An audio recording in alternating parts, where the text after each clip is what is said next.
네, 매주 수요일 찾아오는 다크한 남자 주간 사건 사고 소식을 전해주시는 베프의 축 배상훈 프로파일러 모시겠습니다. 안녕하세요. 안녕하세요. 배성훈입니다. 네, 스토킹 살인한 35세 김병찬 씨. 이 사람 사실 거짓말쟁이더라고요. 알고 봤더니 이 경찰의 신변 보호를 받던 전 여자친구를 지속적으로 스토킹하다가 이제 흉기로 살해했는데 뭐 본인은 뭐 우발적인 범행인 것처럼 처음에 이제 거짓말을 했는데 알고 봤더니 그게 아니었다. 더더군다나 이 사람은 스토킹 범죄를 신고당한 거에 화가 나가지고 보복 범죄를 저지른 보복살인이었다 이거 아니겠습니까? 예, 그렇습니다. 네. 사건은 11월 19일 날 발생을 했습니다. 중구 오피스텔에서 발생을 했는데요. 네. 사실 이 김병찬과 이제 피해자가 이제 작년에 한 6개월 정도 연인 관계였다고 이제 알려져 있지만은 네. 12월부터 이제 헤어진 이후부터 굉장히 심각한 형태의 스토킹. 그러니까 주거 침입 10회 이상, 네. 그 다음에 그 뒤에도 5회 이상의 신고 들어갔고 상당히 뭐 차에도 이제 무단으로 침입하는 형태로 돼갖고 그래서 신고가 된 후에 이 자신을 신고한 것에 대한 안갚음으로 잔인하게 살해한. 그러니까 죄명 자체가 바뀌는 거죠. 그렇죠. 보복살인은 사실은 이제 가중처벌하도록 되어 있어요. 일반 살인 뭐 5년 이상 유기징역 또 뭐 사형 무기징역 이렇게 돼 있는 건데 보복살인 같은 경우는 그보다 훨씬 더 가중해서 처벌하는 건데 거짓말했다는 것 자체가 본인이 그렇게 저지른 범죄가 나쁜 범죄라는 것을 더 알고 있었다는 것으로 여겨집니다. 자, 어쨌든 후속 보도가 이제 계속 나오고 있으면서 지금 접근금지 처분이 내려지니까 인터넷에서 뭐 흉기 검색해보고 이런 거저런 검색해본 결과가 나와가지고 이 사람이 나쁜 행동한 게 나왔죠. 바로 검색을 해서 그렇죠. 흉기부터 시작해서 마스크 같은 것까지 준비하는 걸로 봐서는 이건 뭐 우발적인 살인일 수가 없습니다. 아니 더더군다나 제가 화나는 지점은요. 자기는 남을 죽일 생각을 하면서 자기 손 다칠까 봐 범행 시 다치지 않는 법 이런 거를 검색했다는 거예요. 매우 퇴행적이고 집착이 강한 자기애적 성향, 우리가 뭐 나르시시즘이라고 하는 형태의 특징을 보이고 있는 네. 뭐 당연히 반사회적 인격 장애 성향이 보이고 있고 네. 특히 아주 잔혹성 그리고 어떤 피해자에 대한 일말의 공감도 없는 상태가 보여집니다. 그러니까 자기만 소중하고 그렇죠. 자기 손톱은 중요하죠. 자기 손에 있는 요거 가시 찔릴까 봐 걱정하면서 남 목숨 빼앗는 건 아무렇지도 않게 생각했다는 거잖아요. 아주 잔혹하게 살해를 했습니다. 근데 왜 이런 사람이 생겨나는 거야? 이게 DNA의 문제예요? 아니면 환경의 문제예요? 뭐예요? 보통 이런 반사회성은 후천적이 훨씬 더 많다고 합니다. 후천적이 뭐 더 2대8이라고 얘기하는 분들도 있고 선천적인 네네. 부분도 분명히 있지만은 후천적인 형태의 여러 가지 사회적 영향, 교육 영향, 가정 영향이 있다고 얘기를 하는 경우가 많습니다. 그러니까 제가 예전에 심리학 배울 때 우리는 보통 유전과 환경의 영향을 3대 7 정도로 보통 얘기를 이제 많이 했고 특히 뭐 3회 유전성이 있더라도 환경적으로 성장할 때 잘하면 그거는 발현되지 않는 거다 이런 얘기도 했는데 이런 사람들을 보게 되면은 유전 플러스 환경이 다 같이 영향을 미쳤겠지 이 생각밖에 사실은 안 들어요. 너무 정말 이해할 수가 없는 나쁜 사람인데 이 사람이 너무 파렴치한 것 중에 하나가 검찰로 송치되는 과정에서 기자들이 얘기를 하니까 나 머리 아프니까 병원 좀 보내주세요 뭐 이랬다 이런 얘기도 나오더라고요. 신상 공개된 걸 알고 있고 그 자리를 회피하기 위해서 지금 그러니까 모면하기 위해서 이런 말 하는 거예요? 그 이동하는 거 송치될 때 보시는 거 아시겠지만은 네. 죄송합니다만 11번 했습니다. 톤도 똑같이 그리고 약간 개걸음식으로 옆으로 걸면서 거부하는 형태가 되고 있죠. 그러니까 자신의 얼굴이 노출되는 건 극도로 싫어하면서 잔혹한 범죄를 한 거죠. 진짜 이해가 안 가는데 그러니까 우리나라 이 사람들이 너무 물른 것 같아요. 우리나라 이 수사기관들이 나쁜 놈들한테는 물르고 내가 그냥 저의 개인적으로 느낀 건데 그리고 오히려 그냥 좀 협조적이고 조금 그나마 순응적인 사람한테는 더 세게 하고 왜 그러죠? 이런 사람한테 이 뻔뻔한 사람을 좀 혼 좀 내줘야 되는 거 아니에요? 법 자체의 뭐 긴급성이라든가 아니면 가중성 자체가 범죄에 있어서의 어떤 여러 면과 결합되지 못한 부분이라고 보여집니다. 네, 그렇군요. 자, 김병찬은요, 피해자를 5개월간 스토킹했대요. 얼마나 무서웠을까요, 그 피해자는. 그래서 경찰에 신고한 것만 5번인데, 신고해도 소용없다는 이 학습된 무력감을 또 피해자가 느꼈을 거라고 저는 생각합니다. 자, 경찰이 이렇게까지 못 막는 이유가 있을까요? 어떤 법적인 측면도 분명히 있습니다. 물론 네. 경찰의 무능함도 존재합니다. 네. 스마트워치 문제도 있지만은 네네. 실제로 스토킹 처벌법이 이제 뭐 발의가 돼서 제정됐을 때 그리고 시행됐을 때가 10월에 됐는데 한 네. 1개월 반 지났는데 그건 스토킹 처벌법인데요. 스토킹 범죄 자체는 처벌 플러스 피해자 보호가 같이 들어가야 됩니다. 그러니까 법 제정 자체가 매우 불비한 상태에서 시행이 됐고 지난주에 결국 여성가족부에서 피해자 보호에 대한 법이 입법 예고가 됐습니다. 네. 그러니까 처음에 이 법을 주도했던 분들이 사실은 이 불비함을 알고 있었음에도 불구하고 그래서 사실 이 경찰들이 이 피해자가 신고했음에도 불구하고 민기적거렸다. 근데 실제로 근데 이 김병찬은 그걸 알고 바로 그 다음날 보복하려고? 당일날 네. 흉기를 구입하고 해서 보복을 했다. 그러니까 그와 동시에 뭐가 됐어야냐면 일종의 즉시 구금이 된 상태에서 피해자를 빨리 쉼터나 보호소로 보호해줘야죠. 해야 되는데 네. 뒷부분 지금 없는 겁니다. 그러니까 법 자체가 이게 3분의 1 법밖에 안 되는 그러니까 형태입니다. 법은 앞에서 뭐뭐 하라고 해놨는데 그걸 하지 않았을 때 그러니까 내는 피해자는 어떻게 보호할 것인가에 대한 거는 아예 빠져 있어요. 빠져 있고 국가기관이 어떻게 대응해야 될 것인가 이런 부분이 완전히 빠져 있었습니다. 그래서 저는 그때도 문제였지만 그 법을 주도한 분들, 그 법을 뭐 만든 어떤 분들 자체가 네네. 왜 이렇게 만들었느냐? 이거 분명히 예견된 참사 아닐까? 라는 네. 거였는데 결국은 이런 참사가 벌어진 거죠. 좋아요. 지금 이제 말씀하셨으니까 이거 한번 여쭤볼게요. 지금 경찰이 신고만 5번 했는데 결과적으로 못 맞고 이렇게 끔찍한 결과가 나오게 된 것은 법에 허점이 있기 때문인 것도 있다. 네. 물론 경찰의 무능함은 기본이지만. 예. 자, 그래서 이 법을 우리가 한번 알아보겠다는 거예요. 21년에 걸쳐서 스토킹 범죄 처벌법이라는 게 국회를 통과했는데 이 스토킹 처벌법이 정확히 어떻게 되어 있길래 막을 수가 없었던 것이냐. 요번 그러니까 제정되고 시행된 거는 스토킹 범죄에 대한 규정 그리고 가해자에 대한 응급조치, 잠정조치 그리고 네. 벌칙만 있습니다. 벌칙만 예, 있고. 그리고 피해자에 대한 어떤 보호 조치라든가 국가기관이 어떤 준비를 해야 될 부분이 다 빠져 있는 거죠. 네. 그러니까 실제로 경찰의 입장에서도 이 범인을 어떻게 이제 접근 금지시키고 뭘 응급조치 해야 되는데 네. 그때 피해자를 어떻게 해야 될지는 이 경찰한테는 주어져 있는 게 아닌 겁니다. 그러니까 이건 스토킹 범죄는 동시 진행이 돼야 되거든요. 네. 그러니까 가해자를 분리하고 피해자를 보호해야 되는데 한쪽만 있기 때문에 지금 이런 참사가 벌어질 개연성이 높다. 이렇게 보여지는 거죠. 저는 기본적으로 이렇게 생각해요. 예를 들면 3번 이상 신고가 들어가면 그냥 구속시켜버리는 거예요, 일단. 근데 그게 누적이 안 됩니다. 왜요? 첫 그게? 번 신고, 두 번째, 세 번 신고가 경찰에 누적이 안 돼서 첫 번 신고된 데가 두 번째 신고, 세 번째 된 데가 이 앞에 된 걸 몰라요, 모르는. 경찰이. 예. 그래서 세 번, 네 번째 신고된 경찰이 와서 뭐 이러다가 그냥 되는 그러니까 지금이 이겁니다. 제가 지금 화가 나는 게 그거예요. 이게 당연히 한 명이 계속해서 A라는 사람을 괴롭히는 건데 신고를 여러 번 하면 한 번 했을 때하고 3번 했을 때 완전히 다른 건데 왜냐면은 하지 말라고 했는데도 계속 한 게 나오니까. 그쵸. 근데 왜 그거를 체크를 안 해놓고 그거에 대한 정보를 경찰이 안 가지고 있다는 거예요? 그러니까 뒤에 있는 아까 말씀드린 3분의 2쪽, 국가기관의 대응이라든가 피해자에 대한 보호라든가 네. 이 가해자에 대한 정보 축적이라든가 이런 부분들에 대한 시스템 자체가 아예 없는 거죠. 그러니까 지금 그래요. 최석철님께서 이런 말씀을 하시네요.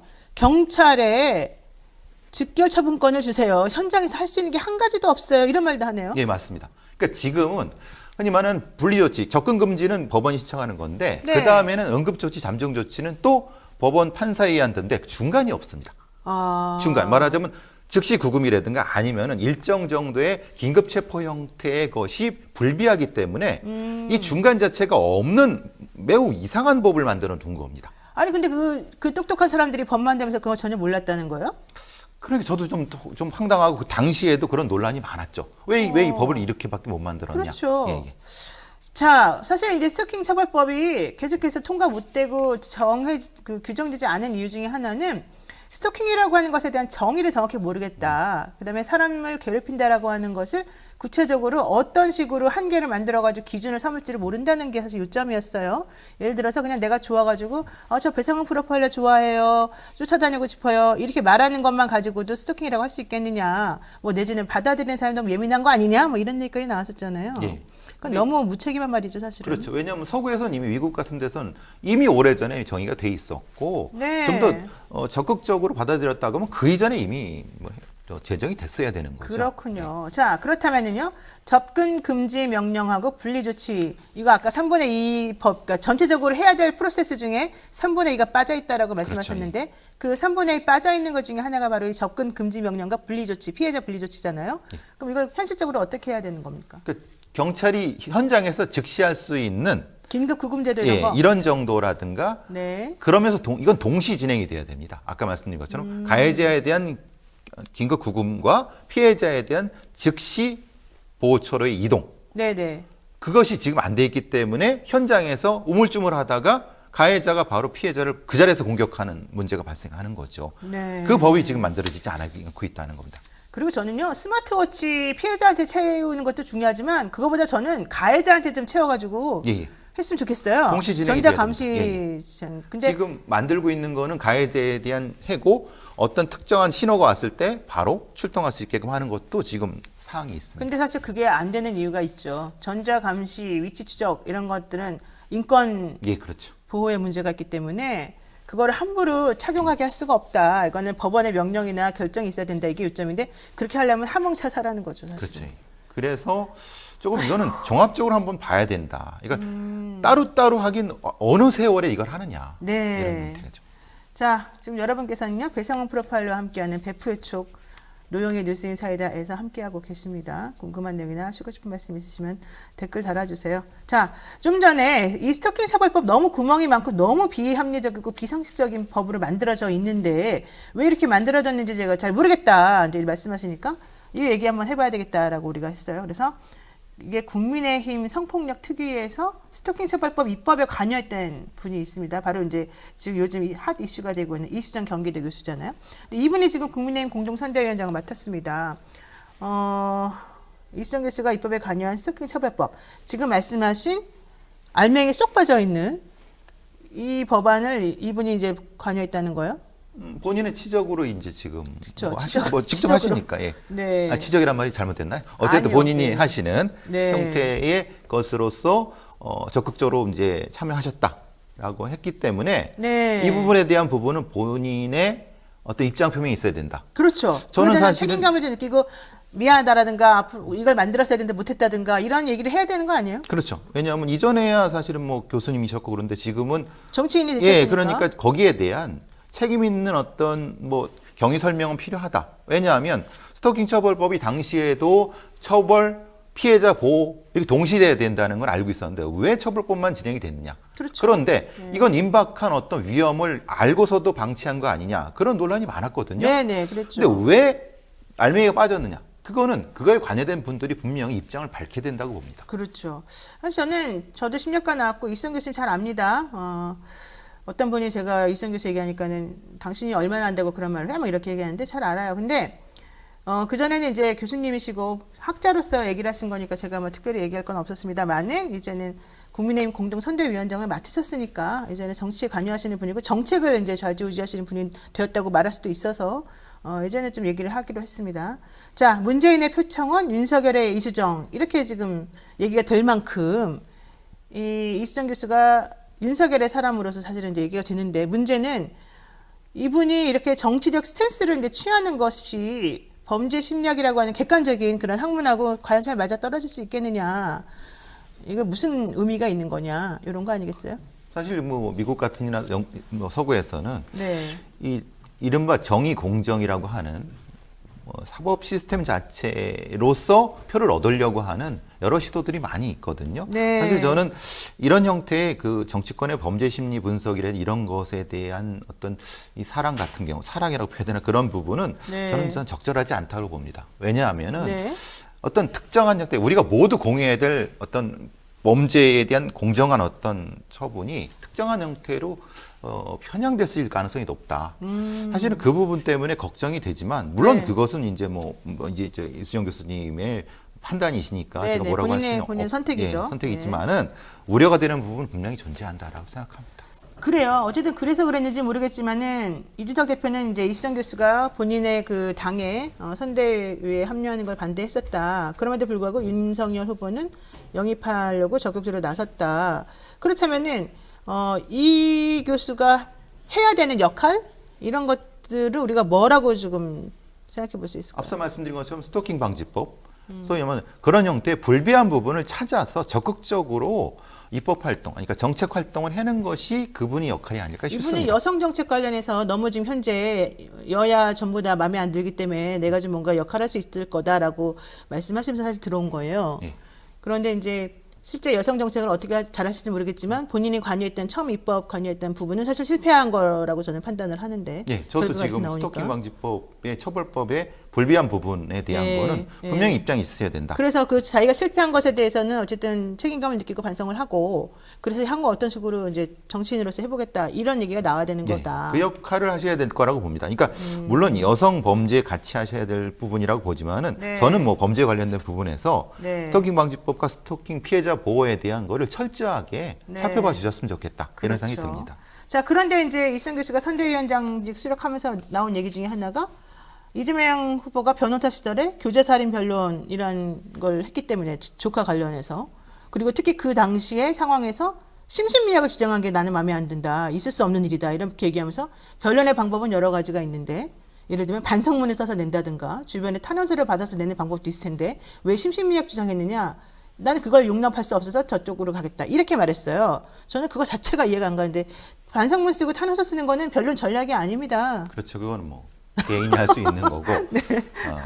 저는 이재명 변호사로서의 네. 어떤 거는 변호사의 어떤 직업적인 부분과 정치인 이재명은 좀 분리돼야 된다고 별개를 보거든요. 해줘야죠. 예. 예. 근데 그것을 같이 분리하면은 글쎄요 왜 거기다 그걸 붙였는지 저는 이해를 못하겠습니다만은 네. 어쨌든 물론 전체적인 뜻은 이해하겠습니다. 왜냐하면 지금 상당히 심각한 형태의 교제살인 범죄자들에 대한 처벌이 강화된다. 네, 그렇게 네. 뭐 그 부분 이해하겠지만은 그건 좀 다른 차원이지 않나 싶습니다. 아니 정말 그래요. 이게 여자들이 남자들이 그러니까 이런 살인 저지르는 걸 꼭 남녀를 구분해서 말할 필요는 전혀 없습니다만은 이제 일단 피해자 중에 약하고 힘없는 사람들이 많다 보니까 아무래도 여성 피해자가 훨씬 더 많은 부분이 있어서 이 부분을 우리가 어떤 식으로 해결을 할 것인가 이제 고민을 하는 와중에 있습니다.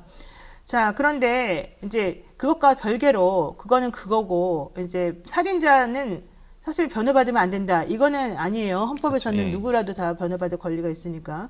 그러면 그 사람을 살인하는 그 살인자를 변호하는 사람은 똑같이 살인자랑 같이 취급돼야 되냐. 그 사람도 나쁜 사람이라 봐야 되느냐. 그건 아니라는 거잖아요. 그리고 아시다시피 심신미약 주장하는 거는 정말 딴 거 할 게 없을 때, 딴 거 변명할 수 있는 게 없을 때 사실 주장하는 분이 많아요. 어떤 사람이 조두순 살인 사건 났을 때 심신미약 주장하지 않았어요. 이거 잘못된 거 아니에요? 라고 물어보는데 심신미약을 변호사인이 주장하고 판사가 그걸 안 받아들이는 게 왜냐하면 그 당시에 정말 심신미약이 아니었다면 안 받아들이면 되는 거거든요. 근데 조두순 때는 심신미약을 받아들였어요. 음주로 인한 심신미약을. 그것 때문에 정의가 실현되지 않았다는 측면의 비난이 있었던 거고 이번에 이재명 후보의 그 조카 살인 관련해서는 심신미약 변호인은 주장했습니다. 변호인은 주장할 수밖에 없어요.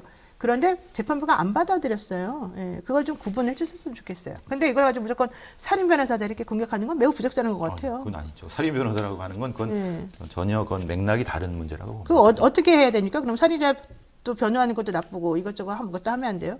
아니죠. 변호사는 그 사법적 절차에 대한 거를 피고인한테 알려주는 형태 그리고 최선을 다해 변호하는 거 맞습니다. 네. 거기에 대한 판단은 판사가 하시면 되는 거죠. 그러니까 예. 판사가 제대로 판단해서 저 사람은 거짓말하는 거다. 아니면 정말 심신미약이었다. 이걸 판단해주면 되는 거잖아요. 변호인이 심신미약을 주장 안 한다는 것 자체가 있을 수 없는 얘기예요. 원래는. 근데 그렇다고 해서 그런 주장 한다고 해서 살인자를 옹호하는 게 절대 아니라는 걸 여러분 잊지 말아주시고요. 요거 얘기하면 되지. 페미니즘하고 급진주의를 구분하지 못한다. 이준석 대표도 얘기도 하고 있고 또 계속해서 나오는 얘기가 페미냐 반페미냐 레드칼이냐 아니냐 뭐 이런 얘기 나오지 않습니까? 이거 도대체 정확히 얘기가 뭡니까? 글쎄, 저는 제가 이렇게 뭐 생이건 이러져도 제가 갑자기 생일 얘기 왜? 왜냐면 제가 제 모교에서 여성학을 가르쳤던 여성학 강사입니다. 저도 여성학 예, 가르쳤는데. 예. 뭐 한 3년 정도 가르쳤지만은 페미니즘 중에는 급진적 페미니즘도 존재합니다. 그렇죠. 그러니까 보수적 네. 페미니즘은 존재하는 거고. 네. 그래서 마치 이준석 대표를 설득하듯이 왜 이걸 구분하지 못한다는데 아니 이거는 구분하지 못하는 부분도 있고 구분해서는 안 되는 부분도 있거든요. 네네. 저는 유수정 교수님이 생각하시는 급진주의와 페미니즘의 구분에 대해서는 저는 이해를 못하겠습니다. 왜냐하면 이것은 섞여 있는 부분입니다. 네. 그렇기 때문에 이걸 이렇게 말하는 것은 오히려 본인이 페미니즘 급진주의를 구분하지 본인이 못하시는 구분 못하는 것 같아요. 거다. 예, 예. 제가 이제 전 말씀드렸으니까 제가 여성을 강의하는 입장에서는 페미니즘과 급진주의는 구분하지 못하는 부분도 분명히 존재합니다. 네. 그렇기 때문에 이 말은 전 이해 못하겠는데요. 그러니까 그냥 말 한마디 가지고서 아니다 기다 이렇게 말할 수 있는 부분은 아니라는 건데요. 저는 여기서 한 가지 또 궁금한 게 있었습니다. 이 교수가 이준석 당대표를 만나서 설득하겠다라고 하면서 그러니까 본인을 영입하지 말라는 것에 대해서 그게 아니다. 나는 영입될 만한 사람이다라는 걸 말하고 싶었다는 거겠죠. 근데 그때 그 앞에 전제가 나도 30세 아들이 있다 이 말을 했어요. 이 말을 하는 건 무슨 심리예요? 이거 왜 이래요? 글쎄요, 이건 너무 좀 표현이 좀 제가 딱 든 생각은 꼰대 이미지 아닌가요? 왜냐하면 그래요? 예. 이준석 아무리 30대라도 대표분 아닙니까? 그럼요. 공당의 일당의 대표분을 네. 설득한다는 개념은 저는 그건 아닌 거라고 보거든요. 네. 협의를 해보겠다는 말이 맞는 거 아닌가요? 아니, 그러니까 저는 설득도 네. 좋고 협의도 좋고 다 좋은데 왜 그 앞에다가 30대 아들이 있다는 말을 갖다 붙였냐는 거예요. 지금 이준석 대표를 아들로 본다는 거예요? 무시한다는 거예요? 뭐예요? 일종의 권위로 누르겠다는 권위로 거죠. 누르겠다? 나이라는 권위로 누르겠다는 거 아니겠습니까? 아, 그렇구나. 근데 그건 적절치 않지 않나요? 네, 우리 애청하시는 분 중에 이수정 님이 계십니다. 오늘도 그래요? 되게 좋은 그런 댓글 많이 올려주셨는데 이분이 너무 슬퍼하시면서 이런 말씀 하십니다. 저 제 이름 너무 좋아하는데 개명을 진짜 심각하게 고민해봐야 되겠습니다. 이렇게 말씀하시는데 그러실 필요까지는 없어요. 예, 그러시지 마시고요. 자, 오늘 노영의 뉴스 인사이다 배상훈 프로파일러와 함께 했습니다. 100% 추석 시간 항상 피가 되고 살이 됩니다. 여러분 기억해 주시고요. 오늘 말씀 여기까지 듣겠습니다. 고맙습니다. 감사합니다. 네, 노영의 뉴스 인사이다. 오늘 저희가 10분 늦게 시작했습니다. 시스템상의 문제였습니다. 너무 죄송스럽고요. 이 열악한 제작 환경에 대해서 다시 한번 통촉해 주시기를 바라겠습니다. 자, 오늘 준비한 방송 여기까지고요. 저는 내일 아침 7시 30분에 신장식 김필성 변호사와 함께 이슈 3합으로 다시 찾아오겠습니다. 내일 할 말이 너무 많아요, 여러분. 저하고 한번 신나게 얘기해봐요. 자, 감사합니다.